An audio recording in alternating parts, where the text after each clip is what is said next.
Hello, my name is Joe Coffey. I'm here giving my 7-minute speech to instruct. I'm here with Amanda and Morgan. Can you both say hello? Hello. Hi.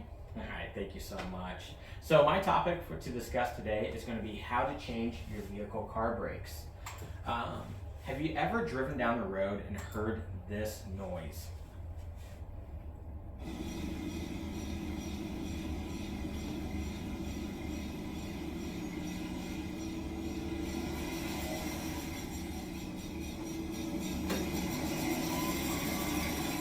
I know what you're thinking there. Vehicle maintenance. Oh, now what comes with vehicle maintenance? The shop. Oh man. And you know what? When you see all that, I instantly, and I know you guys instantly think, oh, the money, the amount it's going to cost to get my brakes fixed. And then you're like, I had plans with that money. I was going to go buy me a game, but now I can't because I got to take my car to the shop. But here's a question. Can you do it yourself? Well, that's what I'm here to tell you today, is that yes, you can. But how do I know? Why am I standing up here telling you that you can do this? Well, I am a master mechanic, amateur master mechanic, for 13 years now and have fixed numerous vehicles. My current vehicle has over 350,000 miles on it, and I've done all the maintenance to it myself. And best reason of all is I am cheap, and I refuse to pay anybody to do something that I can do myself. Now you're probably wondering, why? Why would I want to do this?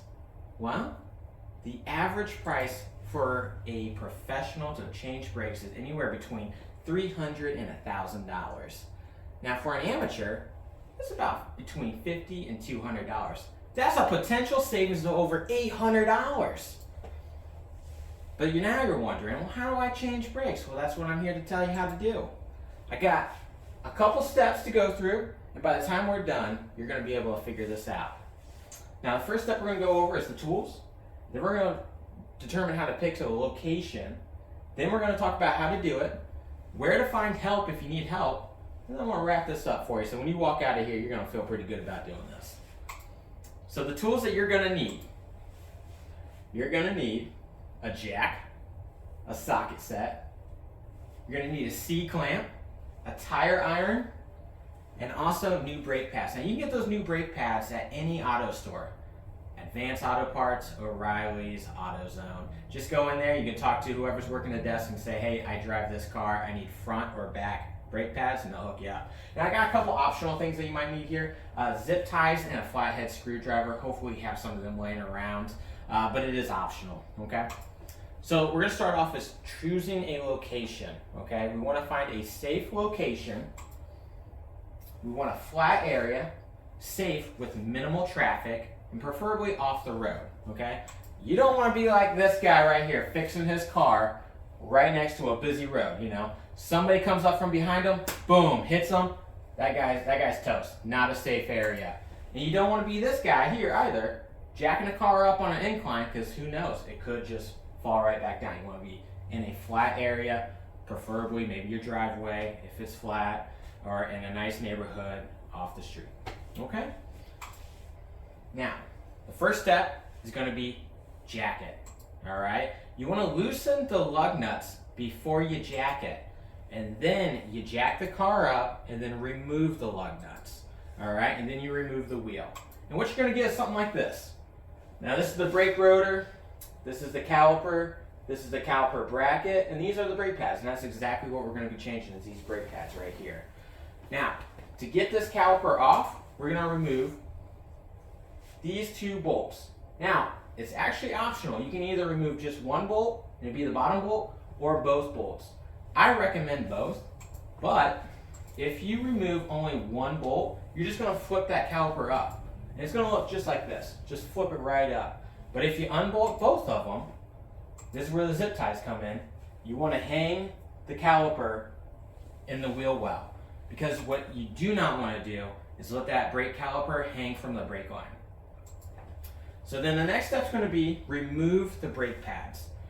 They should slide out without difficulty, but if you can't get them out with your hands, that's where the flathead screwdriver comes in. You can pry them out, but they should just come right out. Now, this is a perfect time to check your guide pins. Now those were where the 2 bolts were that we removed. They want to be free, loose. That way you can pull them in and out and twist them, make sure they're free. And now's a great time to kind of clean this area up. If you see some dirt in there, get like a wire brush, you can wipe it off, or even with a towel. Just kind of clean it up a little bit. It doesn't have to be perfect. Now's the time where we install the new brake pads, okay? Now it doesn't matter which side the brake pads go on. Now I know there's like a little metal tab. It doesn't matter. You can go on the left or right. But sometimes it does matter. So if the brake pads have an L or an R on the pads, then it does matter, left or right. But honestly, it's very rare to find those. Now the next step is you want to retract that caliper piston. Now using the C-clamp, you want to put this around the caliper and then put an old brake pad right here in the middle and then twist this in and take that piston and shoot it back into the caliper. That way it gives you room to put that caliper back over those new brake pads. So you want to put the caliper back over the brake pads and bolt it all back together. And you want to put the wheel on. Alright? But when you put the wheels on, tighten the bolts moderately, and then lower the car, and then tighten the lug nuts to 100 foot-pound torque. Because if you don't, you risk, when you drive away, to having those bolts loosen up and the wheel might fall off. And you want to repeat all these steps on the other side, and then turn the car on and pump the brakes off. Okay? And your foot's going to go down to the floor at first, but then it's going to build up pressure and it'll be like normal brakes. And then go for a test drive and see how it works. And after you go for a test drive, you're going to be feeling like this girl right here. Success. You did it. So if you need any additional help when you're doing this, 2 great resources to use, YouTube and Google. I tell you what, you can find out how to do anything on YouTube.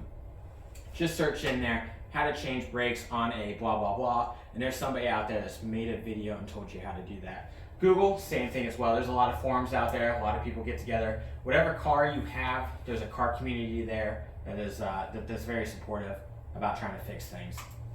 So basically, in summary, just want to let you, is that it's not that hard, all right? You can figure it out. Hopefully, I made you realize that it's not that hard. You can figure it out. And to break it down, you just jack it, you take the wheel off, you take the caliper off, you take the brake pads off, put the new brake pads in, put the caliper back on, and then put the wheel back on, and repeat the process. And then you're done. All right? And that is my speech. Thank you very much.